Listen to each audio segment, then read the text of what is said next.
অভয়ার শাস্তির জন্য আমরা কলতান্দাকে চাইব। নিজের মেয়ে যেদিন জন্মগ্রহণ করেছিল সেদিন অভয়ার মৃত্যুর জন্য তার মেয়ের মুখটাও দেখতে পারিনি। অবশ্যই সেই লড়াকু যে যারা অভয়ার বিচার চাইতে পারবে তাদেরকেই চাইবে। রত্না দেবী যেদিনই বিজেপির হয়ে দাঁড়িয়েছেন সেদিনই ওনার বিশ্বাসযোগ্যতা বা আমাদের মতো অনেকের সমর্থন কিন্তু হারিয়েছেন না। কাজেই অভয়া আন্দোলন অবশ্যই আমাদের সমর্থন আছে, অভয়ার মার প্রতি আমাদের সমর্থন আছে, কিন্তু বিজেপি প্রার্থী রত্না দেবনাথের প্রতি নেই। এই মুহূর্তে আমরা চলে এসেছি একেবারে পানিহাটির গ্রাউন্ড জিরোতে, পানিহাটি বিধানসভায়। আর এই বিধানসভায় কিন্তু এবার বামেদের প্রার্থী হয়েছেন কলতান দাশগুপ্ত। আর বামেদের এবারের যে স্ট্র্যাটেজি, সেই স্ট্র্যাটেজি এবং ট্রিগার পয়েন্ট কিন্তু একেবারে অভয়ার বিচার। অপরদিকে আমরা যদি দেখি, এই পানিহাটি থেকে কিন্তু বিজেপি প্রার্থী হয়েছেন খোদ অভয়ার মা রত্না দেবী। রত্না দেবী বিজেপির প্রার্থী হয়েছেন এবং যেটা জানা যাচ্ছে যে রত্না দেবী কিন্তু তার মেয়ের লড়াই করবেন, মেয়ের জন্য বিচার চাইবেন, সেই জন্যই কিন্তু তিনি প্রার্থী হয়েছেন। এর মধ্যে কিন্তু অভয়ার যে বাবা তিনি কিন্তু জানিয়েছেন প্রভাবশালী না হলে নাকি বিচার পাওয়া যাবে না, সেই জন্যই তাদের এই সিদ্ধান্ত। অপরদিকে রয়েছেন কলতান দাশগুপ্ত। আজ আমরা দেখব পানিহাটির সাধারণ মানুষ, বিশেষ করে মহিলারা, তারা কি চান, অভয়ার বিচার নাকি চাকরি, তার সঙ্গে পানিহাটির মেয়ের যে ইমোশন অভয়ার মা তাকে জেতান। পানিহাটি কি বলছে তুলে ধরবো গ্রাউন্ড জিরো থেকে আপনাদের সামনে। কলতানকে চান। পুঁজিবাদী সমাজ ব্যবস্থায় এই সরকার ছাড়া বা এই কলতান ছাড়া অন্য কেউ পাল্টাতে পারবে না। সমাজতান্ত্রিক সমাজ ছাড়া কোনো কিছুই কেউ চিন্তা করতে পারবে না। পুঁজিবাদী সমাজ ব্যবস্থা আছে দেখে আমরা মেয়েরা ধর্ষিতা, স্কুল বন্ধ হয়ে যাচ্ছে, চতুর্দিকে স্কুল বন্ধ। এই সিপিএম সরকার থাকার জন্য এর আগে যেভাবে তারা স্কুলগুলোকে তৈরি করেছিল, রাস্তাগুলোকে তৈরি করেছিল, আমাদের পানিহাটিতে সমস্ত কিছুই হয়েছে সিপিএমের আমলে, এরা সব ধ্বংস করেছে। তাই আমরা কলতানকে চাই যাতে এইগুলো আবার নতুন করে গড়ে ওঠে। আমরা গড়তে চাই যারা বিধানসভায় গিয়ে তারা যেন এই কথাগুলো বলতে পারে যে আমাদের এইগুলো চাই। একেবারেই পানিহাটির একটা ইমোশন তো অভয়া, সেখানে দাঁড়িয়ে হঠাৎ করে রত্না দিকে ছেড়ে কেন কলতান দাকে চান? রত্না দেবী যেদিনই বিজেপির হয়ে দাঁড়িয়েছেন সেদিনই ওনার বিশ্বাসযোগ্যতা বা আমাদের মতো অনেকের সমর্থন কিন্তু হারিয়েছেন।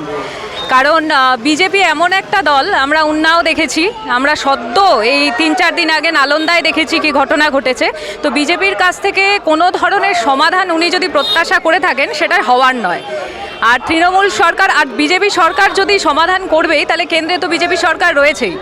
তো কেন্দ্রে বিজেপি সরকার থাকা সত্ত্বেও যদি অভয়ার মা তাদের কাছ থেকে কোনো রকম সমাধান বা বিচার না পেয়ে থাকেন, আমি জানি না যে রাজ্য সরকারের ক্ষমতায় এলে কী ধরনের আলাদা কী সম্ভাবনা আছে।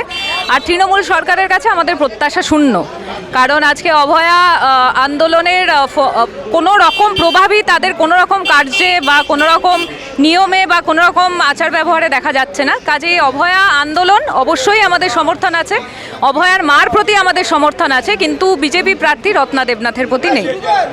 পানিহাটি কি কল্লোলিত হবে কলতানে?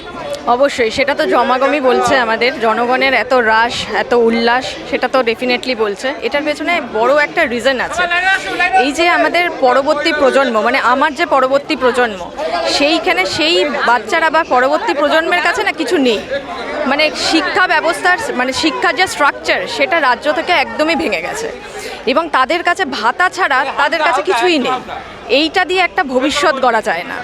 তাই অবশ্যই নব জোয়ার তো দেখতেই পাচ্ছেন, সেখান থেকেও কলতান জিতবে। আশা করি সোদপুরের মুক্ত উন্নত হবে। পানিহাটিতে কেন কলতানকে চান? পানিহাটিতে কলতানকে চাই তার কারণ জঞ্জালমুক্ত পানিহাটি চাই, আমাদের বেকারদের জন্য চাকরি চাই, তার জন্যই আমরা কলতানকে চাই। সর্বোপরি দিকে দিকে যে অপহার সৃষ্টি হচ্ছে তার বিচার চাই, সেটা কলতানদা ছাড়া সম্ভব না। এবার তো অভয়ার মা, খোদ অভয়ার মাই প্রার্থী, রত্না দেবী প্রার্থী।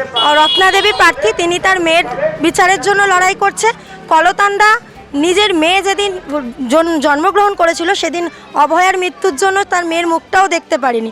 অবশ্যই সেই লড়াকু যে যারা অভয়ার বিচার চাইতে পারবে তাদেরকেই চাইবে। যে গাড়ি আটকানোর মতো সাহস দেখিয়েছিল, সেই দিন তার বাড়ির লোক সেই সাহসটা দেখাতে পারেনি যেটা কলতান দ্বারা দেখিয়েছিল। তাই অভয়ার শাস্তির জন্য আমরা কলতানদাকে চাই। কি মনে হচ্ছে অভয়ার মা তো এবার ভোটে দাঁড়াবেন, অভয়ার বিচার কি পাবেন? বিচার পাবেন কি জানি না, কিন্তু ওনারা সব রকম চেষ্টা করেছেন। এতদিন আমরা দেখতে পেয়েছি 1.5 বছর মতো হতে যায়। তো ওনারা যদি মনে করেন যে আমরা ভোটে দাঁড়িয়ে এইভাবে বিচার পাবো, তো অলওয়েজ মানে ওনারা যে দলের হয়েই দাঁড়ান সেটাতেই আমি মানে সেটাকেই সমর্থন করতাম সাধারণ মানুষ হিসেবে। এরকম কোনো ব্যাপার নেই যে এই দল বা ওই দল। ওনারা যদি মনে করেন, মা বাবার থেকে বেশি তো কেউ চাইতে পারে না, মা বাবা যদি মনে করেন এইভাবে বিচার পাবো নিশ্চয়ই পাবেন। কি মনে হচ্ছে অভয়ার মা কি আবার জিততে পারবে? অভয়া কি বিচার পাবে? এখানে শুধু ভোট নয়, জেতাটা হারাতে মানুষের মনে যে ক্ষোভ রয়েছে তারই প্রকাশ, এবং মানুষ যে নারী নিরাপত্তায় ভুগছে তাই এখানে প্রমাণ দেবে। এখানে শুধু ভোটে জেরা হারা না, একটা মানবিক ব্যাপারও রয়েছে। পানিহাটি চায় অভয়ার বিচার, পানিহাটি চায় চাকরি, পানিহাটি চায় পরিশুদ্ধ জল, আর পানিহাটি চায় কলরিত হোক কলতান। সেই ছবিই কিন্তু পানিহাটির মহিলারা তারা কি বললেন সেই ছবি কিন্তু আমরা তুলে ধরলাম আপনাদের সামনে। আমরা ফিরবো খুব তাড়াতাড়ি, ততক্ষণ সঙ্গে থাকুন, দেখতে থাকুন রাষ্ট্রীয় টিভি বাংলার সত্যের সাথে, সবার পাশে ক্যামেরায় নূরের সঙ্গে তমশ্রী রিপোর্ট, পানিহাটি বিধানসভা।